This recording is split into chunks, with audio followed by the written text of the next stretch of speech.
Mon nom, donc Isabelle, j'ai 61 ans et demi. Je dis et demi, c'est comme quand on est enfant, ça compte. Et j'écris des livres et puis je donne des cours de yoga et puis j'ai d'autres activités et surtout je vis quoi. En grandissant, je me suis retrouvée dans la vie active et en fait, j'ai jamais vraiment pensé à l'argent. Je voulais avoir, moi, ce qui m'intéressait, c'est d'avoir un métier qui me plaisait vraiment. C'était ma première priorité. J'ai jamais rien fait d'ailleurs pour gagner de l'argent, sauf quand j'en ai plus eu. J'ai découvert l'aviation et là, j'ai compris que c'était vraiment le truc qui me plairait complètement. Enfin, ça correspondait à genre mes idéaux, on va dire, le fait de pouvoir voyager, de pouvoir piloter. J'adorais les motos, mais alors là, c'était en 3 dimensions. Et là, j'ai foncé.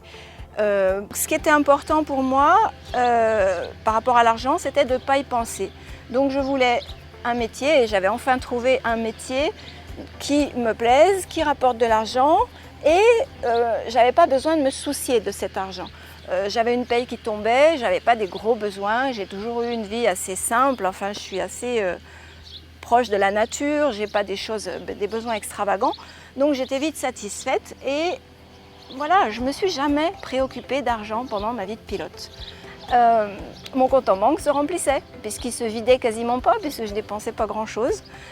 Mais je ne m'en occupais pas, jusqu'à ce qu'à une époque, je franchisse le pas entre les petits avions et les gros avions. Alors là, je suis devenue pilote de Boeing, pilote de ligne. Et donc, là, les payes ont commencé à tripler, voire. Et ça commençait à m'interpeller, mais dans un sens assez étonnant parce que ça va peut-être en choquer certains, j'en sais rien, mais je me sentais mal à l'aise de gagner autant d'argent. Cette vie de pilote, elle a duré un certain temps, mais effectivement, au fur et à mesure où je volais, où je bougeais sans arrêt, où j'étais relativement déracinée, d'une part, un malaise intérieur commençait à grandir.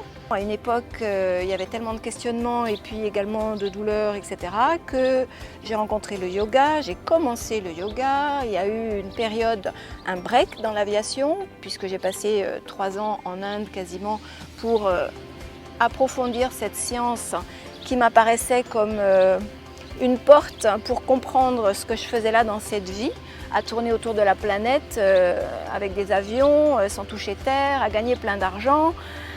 Et à ne pas être aussi heureuse que ça. J'ai compris à ce moment-là qu'il fallait que je me pose vraiment sur la terre pour fonder une ferme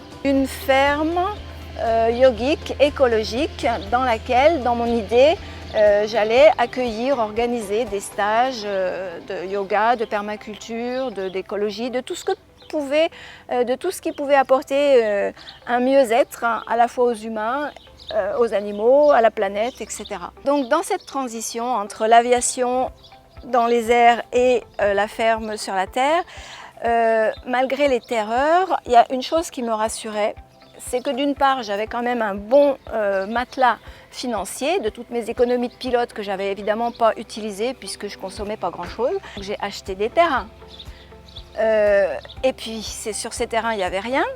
Parce que je me sentais tellement riche que je me disais on va pouvoir tout construire, etc. La ferme, ça allait être un assemblage de tentes, de cabanes en bois, de choses très très nature, donc très très légères. Et je me disais mais j'aurais largement assez d'argent pour faire tout ça. Sauf que c'était donc en Turquie, je pensais que toutes les choses n'étaient pas chères, mais en fait évidemment je ne m'étais jamais intéressée à ce genre de choses et je voyais petit à petit que la moindre tente, le moindre travail avec des ouvriers, la moindre construction, il fallait creuser un trou, il a fallu faire un forage pour obtenir de l'eau. Tout ça, ça coûtait quand même des bonnes sommes et au fur et à mesure je voyais mon compte en banque qui diminuait et qui ne se remplissait pas.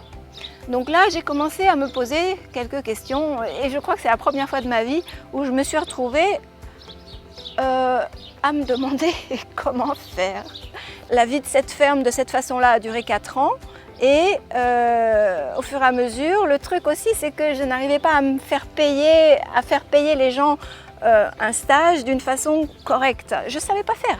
Je disais, voilà, le stage, allez, on va faire des stages gratuits parce que voilà, c'est le yoga, on est gratuit. Je regardais les comptes et là, je me disais, ouh là là là là là là, il n'y a plus d'argent dans les caisses, il n'y a plus que 6 mois pour tenir, il faut que quelque chose se passe. Donc là, à ce moment-là, je me suis mise au travail, vraiment. J'ai appris quelques bases de marketing vraiment très basiques. Disons que j'ai commencé à oser parler de la ferme Younous Emre, qui avait pas mal de supporters. Donc je parlais, je faisais connaître enfin la ferme.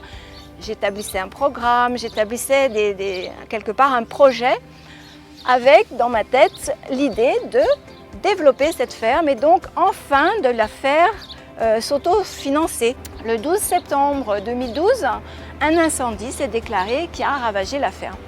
Et donc là, les pendules ont été remises à zéro. En 5 minutes que ça avait duré l'incendie, tout a été réduit à néant. Et là, je me suis dit, bon, voilà, on recommence à zéro. Parce que j'avais vraiment plus rien. Pendant les années qui ont suivi, ou pour 1000 raisons compliquées, administratives, j'étais pieds et poings liés sur ce terrain. J'étais étrangère en Turquie, la ferme était sous forme de société, il y a eu un procès, bref, c'est un truc assez très imbriqué qui a fait que je ne pouvais pas faire autre chose que de rester sur ce terrain. Je ne pouvais pas rentrer en France puisque je n'avais pas d'argent. Je n'avais pas d'argent. Tous les jours, il fallait que je trouve de l'argent pour acheter du pain, pour acheter à manger, pour payer les frais. Je me suis retrouvée sans argent et donc, c'est devenu une obsession parce que je pense que j'ai enfin pris en pleine tête, là, en pleine face, qu'on ne peut pas vivre sans argent. Et petit à petit, grâce aux donations des supporters, la ferme se reconstruisait doucement. Et là, je commençais à me dire qu'il y avait un truc plus lourd, plus gros que moi, il y avait comme une espèce de porte blindée que moi j'essayais d'enfoncer à toutes mes forces, mais je commençais à m'épuiser et ça ne s'ouvrait pas. Jusqu'à un jour de septembre. Un jour de septembre, donc là on est 2017, je reçois un email d'une amie de yoga aussi, une prof de yoga, qui m'envoie un mail très bizarre que j'ai trouvé très déroutant. Ça me parlait d'une formation sur l'argent qui s'appelait Richesse et Liberté. Je regarde les vidéos. Et là, ça me fait encore des frissons quand j'y repense.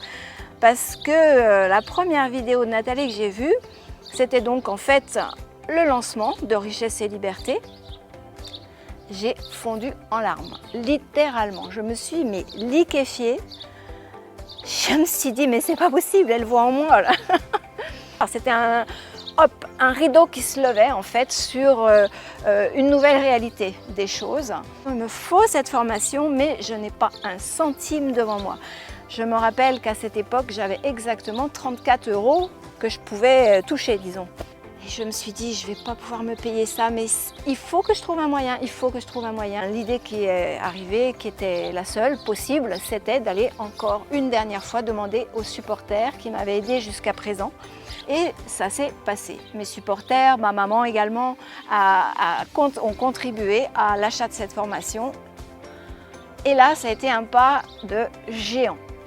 Le plus impactant dans cette formation, c'était pas qu'une formation sur l'argent, c'était une formation sur la vision qu'on avait de l'argent, sur notre relation à l'argent et donc sur tout l'aspect psychologique, spirituel de notre relation à l'argent. J'ai aussi découvert à ce moment-là qu'il était possible de créer de l'argent à partir de rien. Grâce aux techniques fournies par Nathalie, j'ai expérimenté plein de choses. Ces fameuses peurs que j'avais par rapport à l'argent rend méchant, par exemple, en fait, je me suis rendu compte qu'elle se révélait au moment du passage à l'action parce que je me disais, et si, une fois passée à l'action, je devenais méchante? Je vais acheter cette grosse maison que je voudrais être comme un lieu de partage, un lieu un peu comme la ferme Younous Emre, mais en maison, avec des cours de yoga, avec des réunions, avec plein de choses, disons des choses conviviales et enrichissantes pour tous. Mais et si je n'étais pas cette personne-là? Et si à l'intérieur de moi sortaient des trucs mauvais, peut-être que je vais rester toute seule dans ma forteresse ou des choses comme ça. Je suis devenue ambassadrice des Clés de la Réussite, donc je me suis carrément jointe à l'équipe de Nathalie Cariou pour propager l'idée de liberté financière. Et plus je me trouve légitime d'en parler, plus les peurs se dissolvent et les freins se lâchent. C'est une voie d'épanouissement et d'enrichissement personnel et d'enrichissement aussi au sens trébuchant. Il faut vraiment s'y mettre, il faut vraiment avoir envie de retrousser les manches parce que ça ne se fait pas tout seul, mais c'est passionnant, c'est juste passionnant, c'est fascinant. Les découvertes sont tous les jours nouvelles et inattendues. C'est un peu comme une caverne d'Ali Baba. Le fait d'avoir joint cette formation, eh bien, je me suis sentie dans une communauté de gens qui étaient finalement comme moi, qui avaient tous vécu ou qui étaient encore dans des situations souvent invraisemblables, ahurissantes. Et du coup, j'étais plus seule du tout. J'étais avec des gens avec qui je pouvais parler de ma situation et qui me racontaient aussi leur situation. Et là aussi, j'ai appris énormément. Et je pense qu'on s'est tous enrichis les uns les autres énormément, notamment pendant les lives, pendant les rencontres. C'était juste extraordinaire.